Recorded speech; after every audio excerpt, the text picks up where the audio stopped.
I mean, clearly the Fed is not necessarily feeling better about the outlook just because the market is up. Yesterday, we got word that they're going to expand the criteria for the Main Street lending facility. What else can the Fed do here? Well, it's done a lot, right? If you look at the Fed's balance sheet, it's gone up from 4 trillion to 7 trillion in the space of a few months.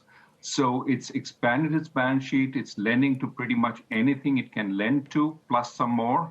It's lent to firms. It's lent to municipalities.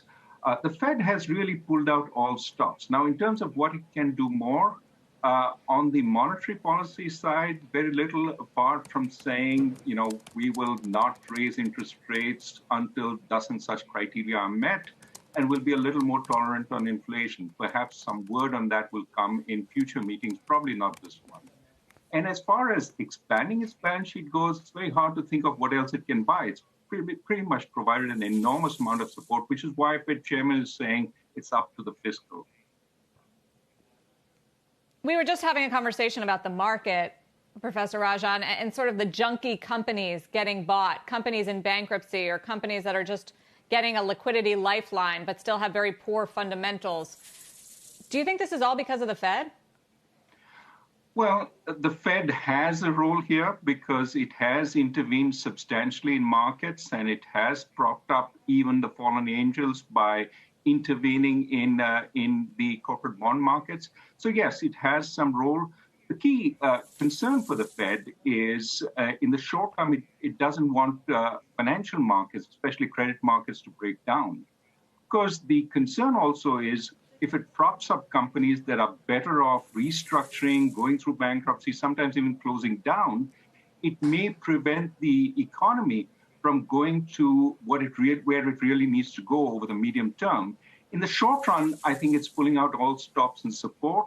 If this continues and the level of uncertainty about reopening continues, it will have to start reconsidering how much support it provides. Why? What's the danger here of propping up these zombie companies, as you describe it? Well, the problem with propping up zombies is you create more zombies. If you are propping up unviable firms in a particular industry, they tend to, in a sense, reduce the profitability of other more viable firms. This is the experience with Japan. The second problem is that you build up the need for restructuring, and it may all come to a peak at the wrong time when bankruptcy courts aren't able to handle them, when there's too much demand for restructuring at that point. What you need is a steady process of restructuring, more and more firms going through bankruptcy that need to. You don't need it to pile up front, but you also don't need it to pile up down the line when bankruptcy courts simply don't have the capability to address it. The real issue is we don't know how this crisis is going to play out. And so what is important is, on the one hand, you provide what support is obvious, but also you need to ensure that in some sense the market forces are allowed to play out over time. So obviously, Chair Powell has to walk that line delicately. What do you expect to hear from him tomorrow? What do you expect to see? Well, I think they will make comforting noises about being around, providing what support the market, the economy needs, about not raising interest rates anytime soon. I don't think they will be very precise about what that means, but they will certainly indicate they're going to be around. And also making sure that all these programs that they've announced are in fact fully rolled out. We saw, as you said yesterday, some tweaks to the Main Street lending program. That is important because it targets mid-sized companies. And they will also make sure that the other programs they have in place are working as advertised. So my sense is this is really a meeting where you're not going to get a whole lot of new news, but you'll get a whole lot of comfort that they're working on the job. Raghu, do you see this dynamic we've been talking about as uniquely American? Because the DAX has had just as dramatic a channel to the upside, and monetary policy over there is a lot more layered and difficult as they try to get all the partners on board.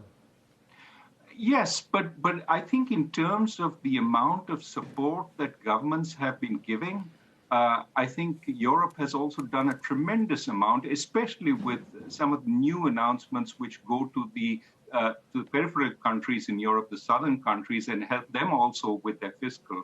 So I think across the industrial world, the combined support of central banks and governments have been tremendous. If anything, you could argue that in Europe, the fiscal effort will be there for a longer period than perhaps the fiscal effort in the United States, even though the United States has done much more upfront. So my sense is a lot has gone out to support the economy at this point.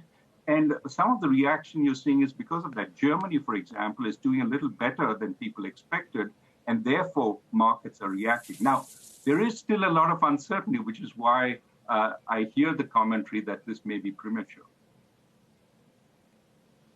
Finally, just your outlook at this point, Professor Rajan. Impossible to know what the shape of the virus is going to be, whether there's going to be a second wave. But based on what you see in terms of the economic damage, how long and how deep is this recession that the NBER finally said was a recession that started in February before the lockdown began?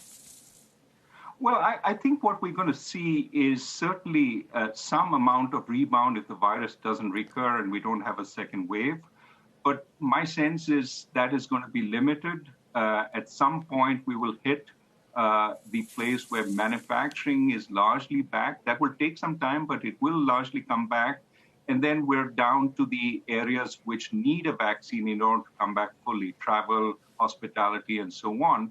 So we're talking about a recovery, of course, but perhaps to 95% for the foreseeable future till such time as we have a remedy like a vaccine.